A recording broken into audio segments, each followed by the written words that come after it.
So mixed signals coming out of the key game, at least for CBS. The Buccaneers, the Patriots of the South, taking on the Buffalo Bills. Tom Brady, who has feasted on the Bills like no one else in NFL history has feasted on any single opponent.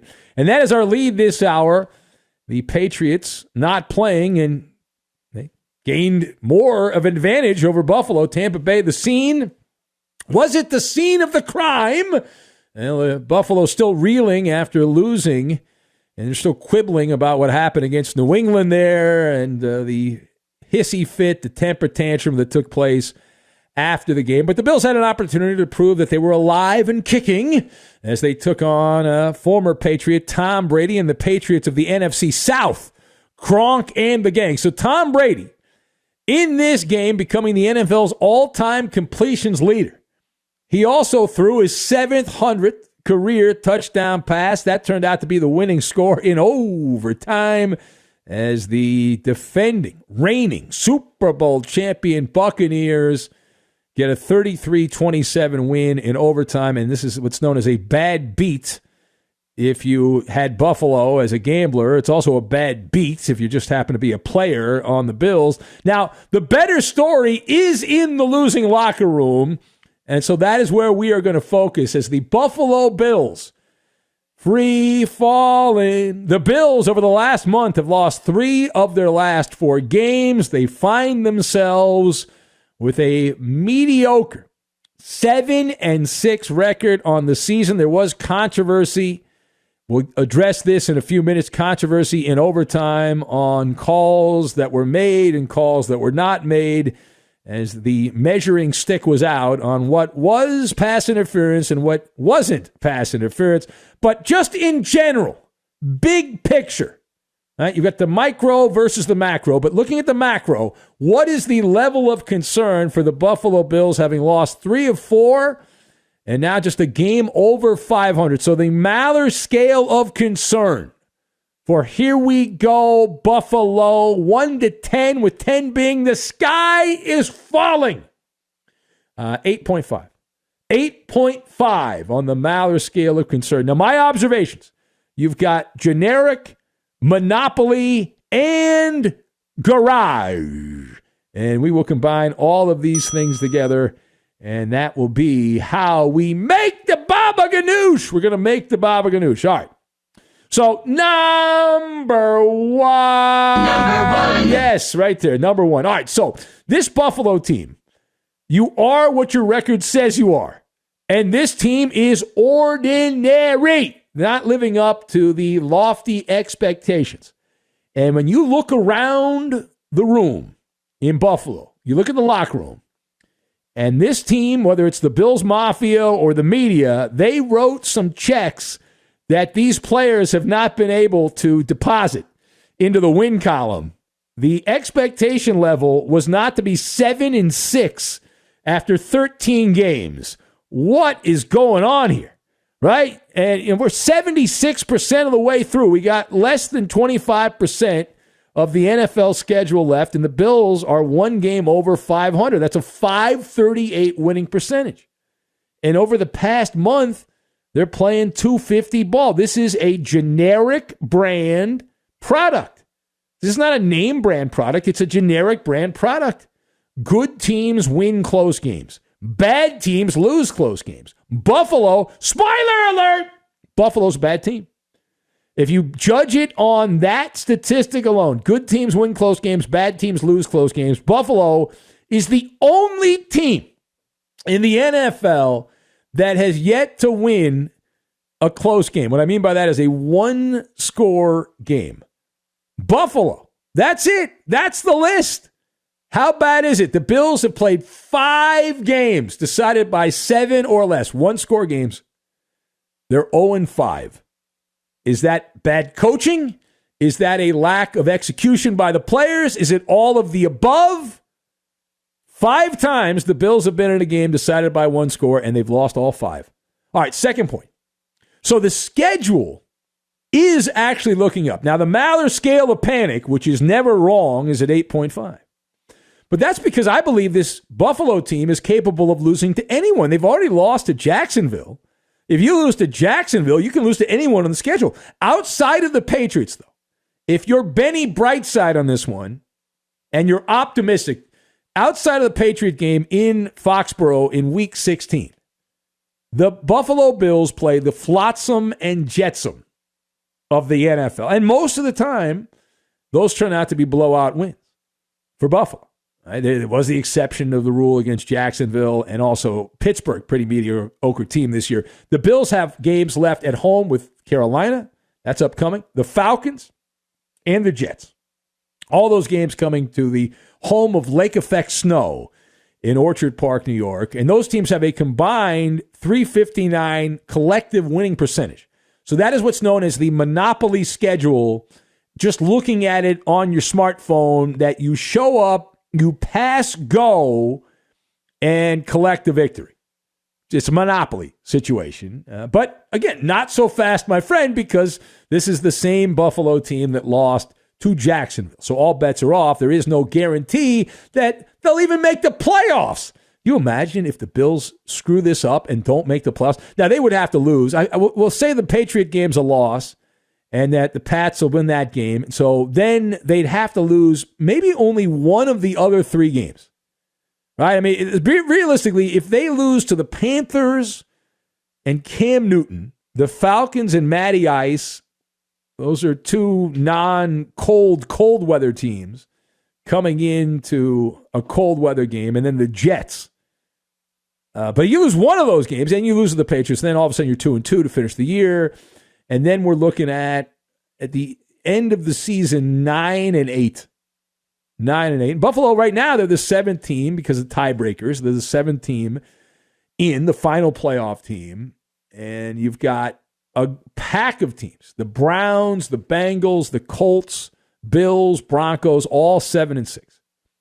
And the defense, which was the strength of the Buffalo Bills, the number one defense. That's like a pipe dream right now, the way that this Buffalo Bills team is playing defense. And last week was, whether they admit it or not, and they clearly don't want to admit it, against New England was an emasculating performance that the Patriots attempted 3 pass attempts in that Monday night game and still won the game. It was run left, run right. It was the Navy offense, left, right, and up the middle. And it worked. And here, Tom Brady and the Buccaneers collectively went out there and put up 488 yards of offense. 33 points, 488 yards of offense. Embarrassing. And then you have Josh Allen. What do you make of Josh Allen? What is the grade of Josh Allen? If you're playing fantasy football, you'll say, oh my God, it's so good. It's so good. He's going to win and I picked him, and I'm happy because he had a couple touchdowns throwing, got a touchdown on the ground. He had 109 yards rushing, 308 yards passing. Impressive stats. He did have the one interception in this game, and the Buccaneers did not turn that into any points. They had to punt on that interception. I think Richard Sherman, if I remember correctly, had the interception. But you start to ask the question, is Josh Allen a guy who's just better at fantasy football than real life football?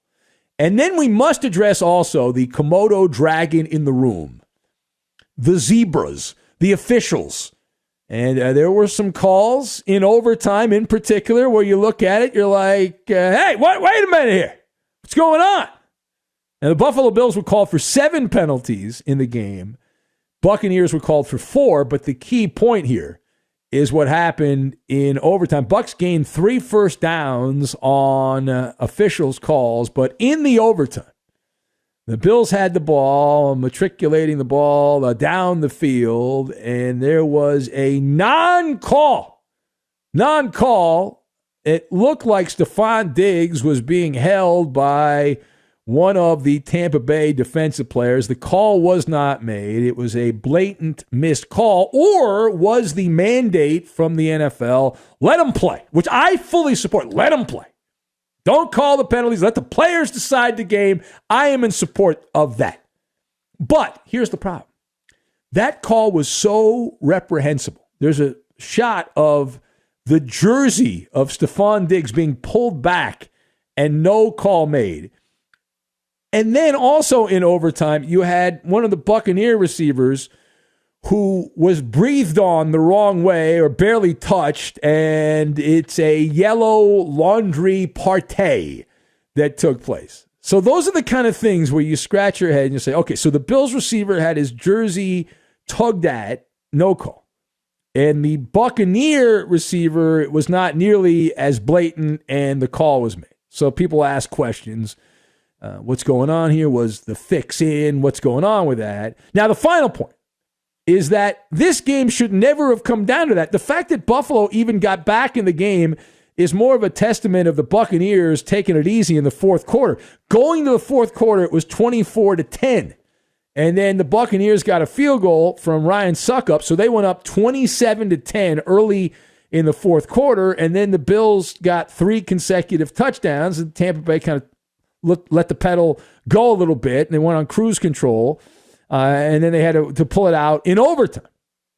And so it was 24-3 at halftime. It was 27-10 early in the fourth quarter of this game. So the Bills, how about you play better early in the game and not have to come back helter-skelter and need a break or two to get back in the game? Bruce Arians' defense, they have things to take to the garage right now and get corrected. They have to iron out the kinks themselves on the Tampa Bay side, as this is not a championship-level defense that they led up in the fourth quarter, allowed 19 first downs, 302 yards in the second half, most of those alarming numbers in the fourth quarter, 13 first downs for the Bills in the fourth quarter, 182 yards of offense. And you look around, you're like, on offense, TB12, a maestro, although those numbers enhanced because of the big pass play at the end, but still, even without that, and you still would have had over 300 yards passing. The statistics went up, and away. And looking around, Aaron Rodgers had a big game in the Sunday night game. You look around at this moment, the front runner for the MVP is still Tom Brady. Tom Brady is in the catbird seat for the MVP award, and anybody that disagrees with that is wrong. Now, someone could pass him by, but all things being equal, he had another big day, the 363 yards, no turnovers, doing it in his mid-40s. The Buccaneers now sitting at 10-3. And there's no one else that's clearly out in front. This is not a secretariat situation. And Tom Brady is not way out in front of everyone, but tie goes to Brady. The tie goes to Brady. That's the way the rules work on this. All right, let's go back to the Buffalo side of things here. And here we go, Buffalo. Oh, my goodness. Now, the Buffalo Bills, down big. Sean McDermott, who had a sourpuss, very upset with Belichick last week. Here is Sean McDermott putting a positive spin on yet another Buffalo loss. Look, I know we came up short, right? Incredible amount of heart and guts that they show this team, Josh included, right? But all of them. Again, we came up short. They made one more play than we did, but I love how the team fought. Yeah. This is not Pop Warner. This is not Pee Wee football. And it's nice that the team came back and showed a little bit of resolve. But you don't get credit for that at the professional level. That is not something you get credit with at the professional level. Josh Allen, beloved by many, the quarterback. Mr. Buffalo got the big contract, put up some big fantasy stats there in this game, and he was asked about the defensive side of things. The Bills' defense not particularly good in this game, but here's Allen commenting on that and more. Our defense played, lights out in that second half. I'm proud of how they played. What about the first half? They made one more play than we did. Every game's a different situation. Sometimes you practice one thing and they show something completely different. But yeah, it's something obviously we want to work on. We want to be ready to go right off the rip and have fast starts. Again, yeah, it just wasn't in our favor tonight. Yes.